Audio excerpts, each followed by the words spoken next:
Bonjour à tous, ravi de vous retrouver aujourd'hui pour ce nouveau webinaire sur le thème du consommateur omnicanal du baromètre 2022 qui a été réalisé avec Harris Interactive. Patricia Debarros de la société Budgetbox, groupe Sales Manager, et je suis accompagnée aujourd'hui de Marjorie et Sylvie. Bonjour Marjorie, bonjour Sylvie. Bonjour. Je vous laisse vous présenter. Ok, je vais commencer. Bonjour à tous, Marjorie Rosé, directrice marketing et communication chez Sogec. Et bonjour, je suis Sylvie Cousseman, je suis directrice de clientèle dans l'Institut d'études Harris Interactive. Donc, on a mené l'étude pour Budgetbox et Sogec. Très bien. Alors, très bien. Avant de commencer, en termes de timing, juste pour se donner une notion, la présentation, on va se donner 40-45 minutes de présentation et puis par la suite, on prendra pendant 10-15 minutes vos questions pour y répondre naturellement. Alors, avant de rentrer dans le vif du sujet, peut-être quelques éléments de contexte.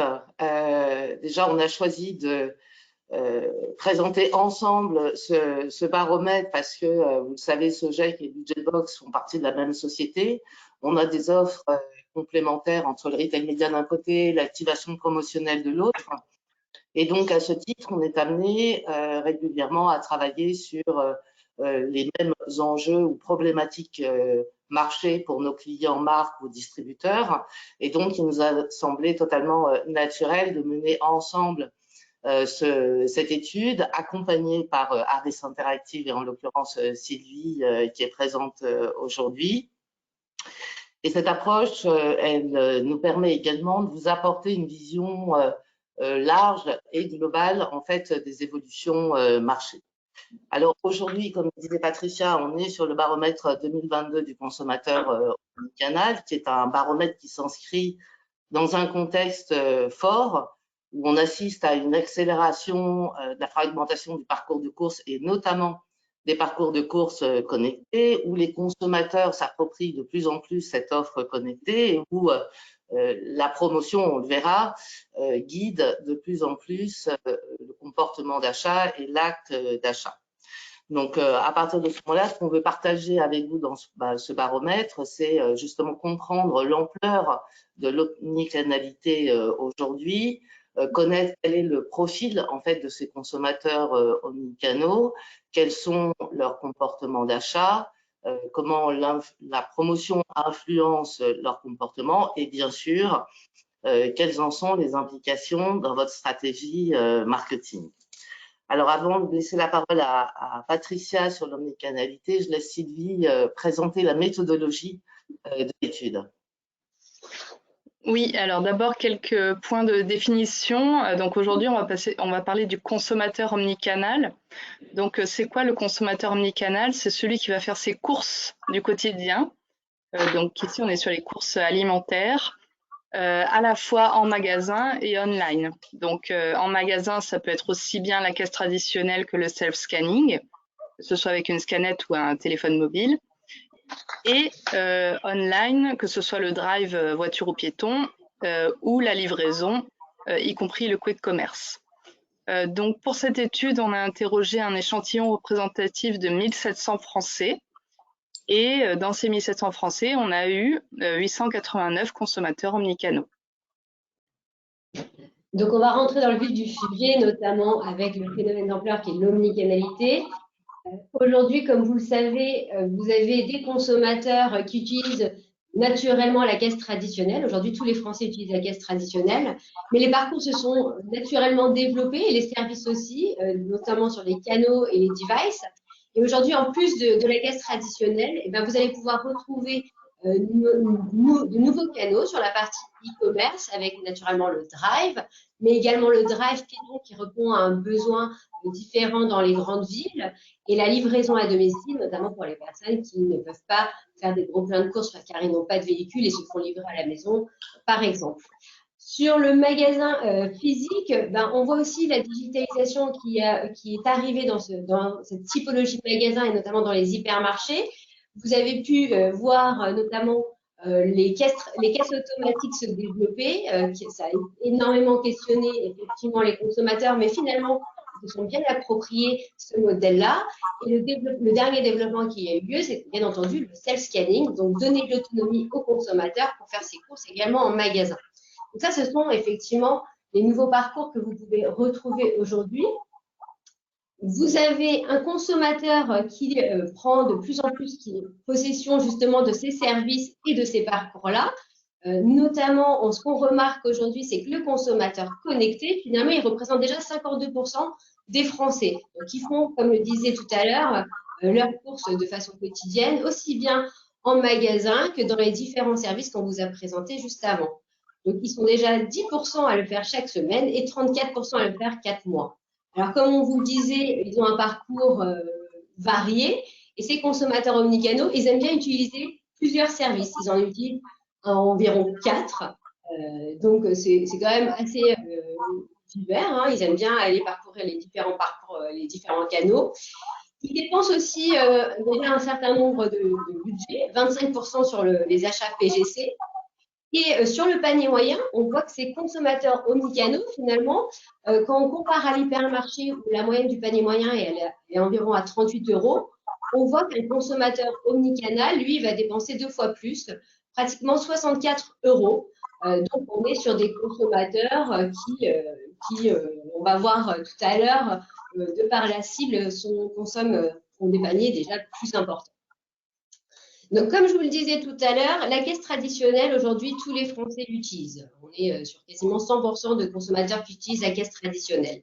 Sur le consommateur omnicanal, donc, ils aiment varier les services et les canaux. On se disait tout à l'heure, le service qu'ils aiment le plus utiliser après la caisse traditionnelle, ça va être le drive et le drive piéton. Comme vous pouvez le voir, aujourd'hui, il y a 48% de Français qui utilisent le drive et le drive piéton. Sur les consommateurs omnicanaux, ils sont 91%. Ensuite, ils utilisent bien entendu les outils de self-scanning en magasin et naturellement la livraison à domicile. Mais comme on se disait, effectivement, ils utilisent un peu tous les canaux. Alors, si on regarde la particularité du drive, comme on se disait tout à l'heure, c'est le deuxième canal le plus utilisé par les consommateurs omnicanaux. Alors là, on peut s'apercevoir que depuis 2017, il y a une croissance de 53% sur 3 ans. Ce qu'on remarque aussi, c'est que cette progression entre 2021 et 2022 a plutôt stagné.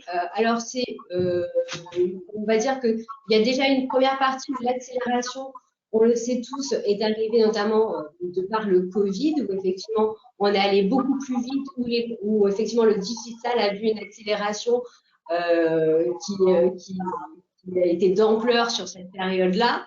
Et effectivement, à partir de 2021, ça s'est effectivement stagné. On est arrivé sur quelque chose de cohérent entre 10,6 et 10,4%.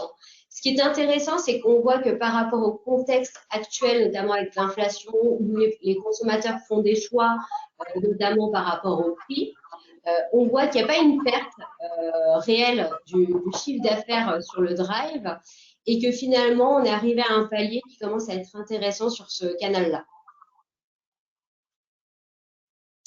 Alors, pour résumer, la progression donc, de ces évolutions et de ces usages, elle se fait notamment par rapport à un parcours aujourd'hui qui est plutôt enrichi par les différents services qui sont proposés donc, aux consommateurs.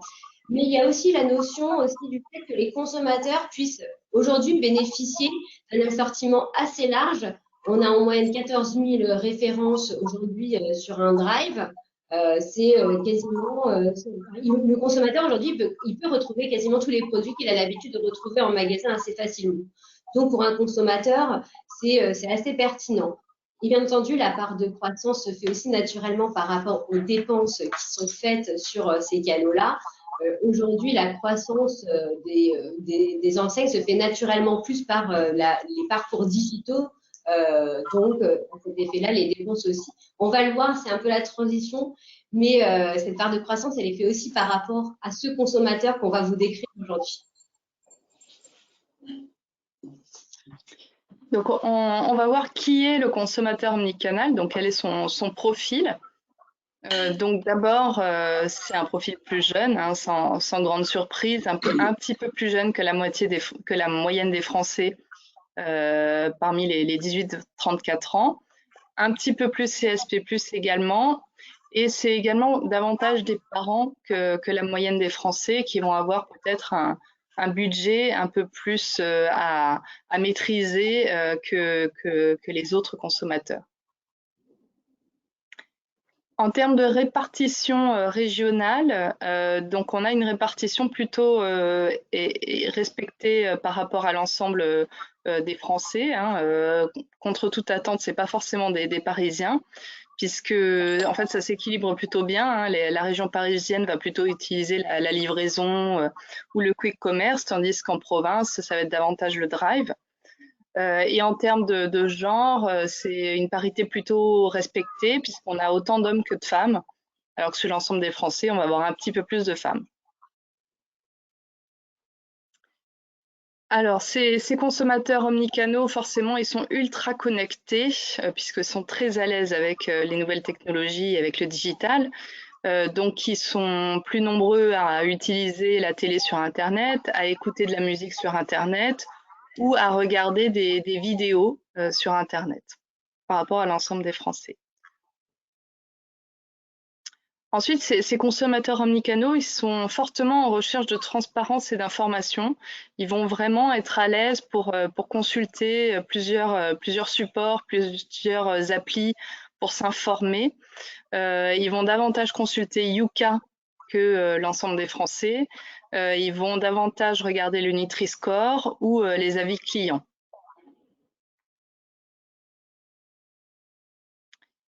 Et enfin, en termes de parcours, finalement, les consommateurs omnicanaux, ils trouvent davantage que le parcours est un moment agréable plutôt qu'une corvée quand on fait ses courses, puisqu'ils ont cette facilité à pouvoir multiplier les services à leur guise en fonction de leur temps, en fonction de leur temps, en fonction de leur budget, en fonction des courses qu'ils ont à faire.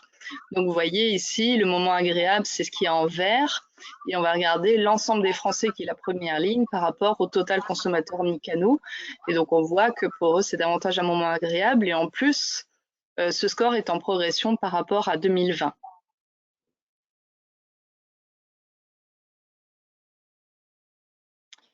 Alors maintenant, quelles sont leurs pratiques de course en tant que telles à ces consommateurs omnicanaux?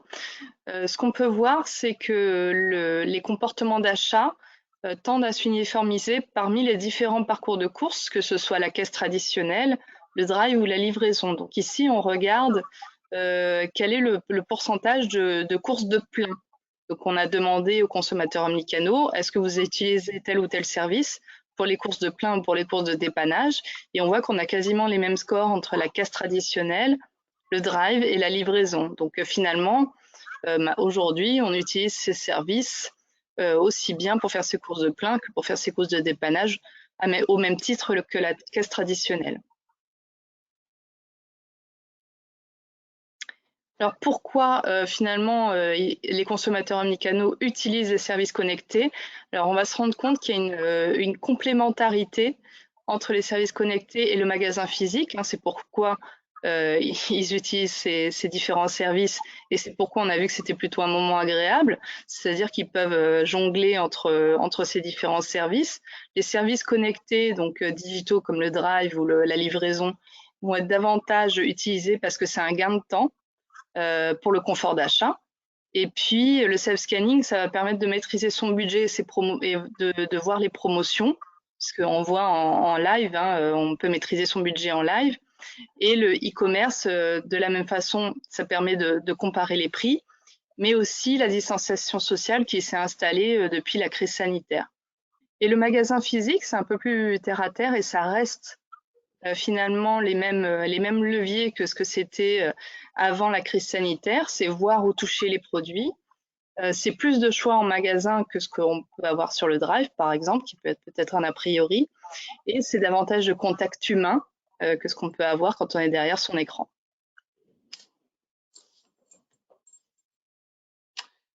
Alors, en termes de device, on se rend compte cette année, donc en 2022, que le device le plus utilisé par les consommateurs omnicanaux pour faire leurs courses est le mobile et qui dépasse en fait cette année l'ordinateur On était à 35% en 2018, donc il y a eu une très forte progression sur les 4 dernières années pour arriver à 59% aujourd'hui. Et on peut expliquer ça notamment par l'optimisation, on va dire, de l'expérience utilisateur au sein des applications, de l'usage de ces applications sur un écran qui finalement est beaucoup plus petit, mais donc l'expérience utilisateur a été optimisée, et puis des fonctionnalités comme la liste de courses qui permet de faire simplement et rapidement ces courses. Le mobile, qui est aussi pour les distributeurs qui ont bien compris en fait l'intérêt de ces applications et qui investissent aujourd'hui massivement dessus. Alors notamment pour des questions, pour répondre en partie à des réglementations, notamment la loi AGEC, avec la fin des tickets de caisse automatiques à partir de janvier 2023, mais c'est aussi un moyen pour eux d'aller capter des consommateurs connectés de façon plus large que simplement sur les scanettes, puisque finalement le mobile, on l'a tous dans sa poche et on l'a tous avec soi. Et c'est un moyen très simple aussi pour les distributeurs de déployer l'ensemble de leurs services sur tout leur format de magasin, que ce soit les hyper, les super et notamment les magasins de proximité. Il n'y a pas besoin du coup de développer un outil supplémentaire dans ce cadre-là. Donc, si le mobile est fortement utilisé et se développe particulièrement, pour autant, lorsque on regarde où les consommateurs font leurs courses, c'est pas en mobilité, mais c'est chez soi. Et ça reste très largement chez soi. Alors certes, on observe cette année une baisse importante, notamment sur le lieu de travail et dans les transports, qui peut s'expliquer notamment par la mise en place du télétravail progressif qui s'est fait depuis ces 2 dernières années. Et de fait, on est moins souvent au bureau et plus souvent à la maison. C'est ce qui explique naturellement cette baisse de moments de course à son travail ou dans les transports en commun. On va passer maintenant sur l'influence de la promotion après avoir vu les pratiques. On s'est attaché à voir comment la promotion pouvait influencer les comportements d'achat des consommateurs. Et le premier point important qu'il faut avoir en tête, c'est que ces consommateurs omnicanaux sont en recherche active, voire très active de la promotion. Il y a un écart très important entre l'ensemble des Français et les consommateurs omnicanaux. On est à plus 13 points. Éléments d'explication quand Sylvie nous parlait du profil des consommateurs omnicanaux. Alors, à première vue, ça peut paraître un peu contradictoire puisqu'on est sur une cible plutôt CSP+ urbaine. Pour autant, dans le profil, on a vu que c'était des consommateurs qui étaient ultra connectés, plutôt parents, donc avec un budget qu'il faut maîtriser, et ultra connectés, ce qui veut dire que les comportements qu'ils ont aujourd'hui sur le web et qui sont friands de recherche d'avis consommateurs, de bons plans, de comparatifs, etc., ce sont des comportements qu'ils appliquent naturellement lorsque ils font leurs courses au quotidien. Et c'est ce qui peut expliquer cette différence avec l'ensemble des Français. Et on le voit, cette influence de la promotion, elle va jusque dans le choix du magasin ou du produit. Et quand on regarde, plus on est sur des parcours connectés, plus ce pourcentage est élevé. Si on regarde le self-scanning, par exemple, par rapport à l'ensemble des Français, on passe à 74% versus 58% pour le choix du magasin et 83% versus 74% sur le choix du produit. Une influence qui va même jusqu'à modifier le comportement d'achat des consommateurs. Certains vont changer de marque par rapport à leur marque et leur produit habituel et vont prendre un autre produit parce qu'il est en promotion. Et certains vont même repousser ou reporter l'achat d'un produit parce qu'ils n'ont pas avec eux le coupon de réduction. Donc, qu'est-ce que ça veut dire aussi en termes d'implication? Ça montre, et on l'a vu dans l'étude, c'est que ça développe, en tout cas sur ces parcours de course, je remets la slide, pardon, ça développe sur ces parcours de course connectés une hausse des achats d'impulsion. va voir tout de suite voilà, une hausse des achats d'impulsion sur les parcours de courses connectés du fait de l'influence de la promotion et qui sont en croissance, notamment sur le self-scanning, sur le drive ou sur la livraison à domicile.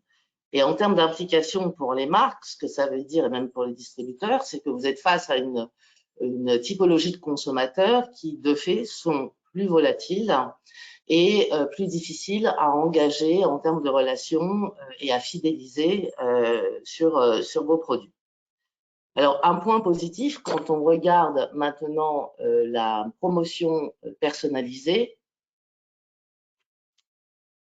ça peut être un point positif. On a interrogé les consommateurs là-dessus. Si 56% se souviennent d'avoir vu la promotion si elle était ciblée, 65% retiennent la marque. Donc ça peut être un moyen intéressant pour les marques de garder cette présence à l'esprit et de développer l'engagement des consommateurs avec leur marque.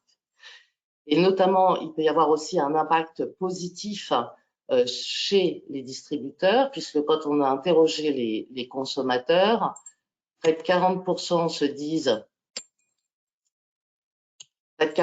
se déclarent que la promotion personnalisée les incite à venir plus souvent en magasin, et près de 2/3 ont l'impression d'acheter plus de produits. Donc un impact positif à la fois sur le trafic en magasin, mais aussi sur l'intention d'achat. Donc voilà, je laisse maintenant la main à Patricia sur les implications. Alors justement, sur l'implication, sur la stratégie notamment de ces activations, aussi bien pour les marques que pour les enseignes, aujourd'hui, ce qu'on sait, c'est que concrètement, un consommateur, lui, que ce soit une offre on ou offline, il ne fait pas vraiment la différence. Lui, ce qui va l'intéresser, c'est de retrouver aussi bien les propositions, les produits et les différents services qu'on lui propose de la même façon, aussi bien quand il fait ses courses online que quand il va faire ses courses en magasin. Et donc, pour cette raison-là, la conclusion, elle est simple, c'est qu'aujourd'hui, l'omnicanalité, effectivement, elle est bien ancrée. Comme vous le savez, aujourd'hui, la part des digital natives ne va faire que augmenter. Donc, on va avoir une population qui va naturellement venir davantage sur de l'omnicanalité. Donc, ce principe-là va se développer. On va être dans une continuation. L'accélération de la présentation du parcours, effectivement, c'est vraiment un point crucial pour la stratégie aussi bien des marques que des enseignes, puisque naturellement, ils vont devoir répondre à ce besoin du consommateur de retrouver leurs différents produits, d'avoir une communication cohérente aussi bien en magasin physique que dans leur parcours qu'ils ont online. Et donc, cette approche, elle doit être naturellement beaucoup plus sur un consommateur, un shopper-centrique. Donc, on va naturellement rechercher à être dans une approche où on va répondre à un besoin client plutôt qu'à cette notion de canal où on va s'adapter au canal. Puisque, effectivement, dans vos organisations, aujourd'hui, dans les organisations des marques, naturellement, on va être organisé en fonction des différents canaux et services qui sont à disposition des marques. Mais ce qu'on voit naturellement, c'est que le consommateur, aujourd'hui, c'est le même qu'on retrouve en magasin et dans les parcours digitaux. Donc, il est très important aujourd'hui d'avoir un message qui soit uniforme et personnalisé pour que ces consommateurs aient l'impression ou on puisse avoir, entre guillemets, l'impression qu'aujourd'hui, aussi bien la marque que l'enseigne a compris son besoin et naturellement, on le retrouve aussi bien sur ses parcours en magasin physique que sur ses parcours digitaux. Donc voilà, on arrive à la fin, entre guillemets, de cette présentation. On peut se donner 10 minutes pour répondre à vos questions. Si vous en avez, n'hésitez pas. Alors, nous avons une question sur le fait de savoir si c'est des achats tout confondus ou juste alimentaires. Alors, on est bien sur des achats sur uniquement l'alimentaire. Concernant la cible, effectivement, on va pouvoir répondre également sur la cible senior. Alors, Sylvie, on nous interroge sur le fait, pour demander effectivement, est-ce qu'on a des cibles seniors aussi sur le parcours omnicanal? Oui, oui, on a quand même des seniors dans les omnicanaux. Donc, je crois qu'ils sont à peu près on a un tiers de 50 ans et plus. Alors, si on peut appeler 50 ans et plus seniors, je sais pas. En tout cas, c'est pas négligeable parce qu'en fait, ça s'équilibre. C'est un peu comme avec la région parisienne, la province. Les seniors, ils vont davantage utiliser le drive, est-ce que les jeunes vont davantage utiliser la livraison ou le quick commerce. Et parmi les 60 ans et plus, je crois qu'on en a quand même 20%, donc c'est pas négligeable. Après, on a dit que c'était plus des jeunes parce que c'est quand on compare par rapport à la population française, mais ça veut pas dire qu'il n'y a pas de seniors. Alors, nous avons une question qui est, est-ce qu'on compte le DPH dans notre étude? Effectivement, oui, le DPH est également compté. Alors, on a une autre question, Sylvie, sur le panier moyen sur Internet qui est effectivement supérieur à l'hypermarché. Qu'en est-il de la fréquence? Oui, alors très bonne question. Alors en fait, la fréquence, elle augmente sur les services digitaux. En fait, ce qu'on a pu constater, c'est qu'on avait fait l'étude en 2020 et là, on avait l'impression que ça partait un peu dans tous les sens, c'était un peu la panique à bord. Donc, on sait qu'il y a eu un boom du drive et un boom de la livraison. Mais les Français papillonnaient un peu d'un service à l'autre sans forcément s'ancrer sur un service. Et en fait, là, cette année, il y a le budget moyen qui augmente et il y a la fréquence qui augmente. Et alors qu'on a vu que le nombre de consommateurs omnicanaux, qui est de 52%, a légèrement augmenté par rapport à 2020, on a vu qu'il y avait 4,4 services, c'était à peu près la même chose en 2020.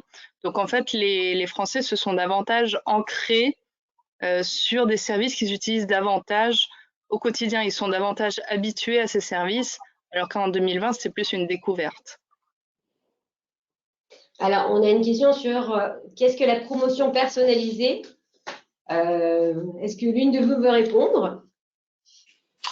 On appelle la promotion personnalisée et ciblée en fonction du comportement d'achat du consommateur, ou de sa segmentation, ou de son profil. Donc, on va lui pousser une offre qui va correspondre à ce qu'il a l'habitude d'acheter. On va dire s'il est parent avec enfant ou s'il a l'habitude d'acheter des produits bio ou ce type de produits. Donc, on va plutôt pousser ce type de promotion sur ce type de produit. Donc, c'est pousser la bonne offre à la bonne personne et au bon moment pendant l'acte d'achat. Alors, nous avons d'autres questions. Ce que je vous propose, c'est de revenir vers chacun d'entre vous pour y répondre naturellement suite à ce webinaire. Pour rappel, ce webinaire, vous aurez bien entendu le support que nous allons vous renvoyer et vous aurez également accès au replay. Et bien, pour aller plus loin, bien entendu, vous pouvez télécharger le livre blanc sur l'étude du consommateur omnicanal et l'infographie sur la promotion. N'hésitez pas à télécharger le lien sur le chat. Et puis voilà, je tiens à remercier Marjorie et Sylvie d'avoir participé à ce webinaire. Et on se tient à votre disposition avec Marjorie pour répondre à toutes vos questions. Bonne journée à tous et puis à très bientôt. Bonne journée. Bonne journée Merci, au revoir. à tous. Au revoir.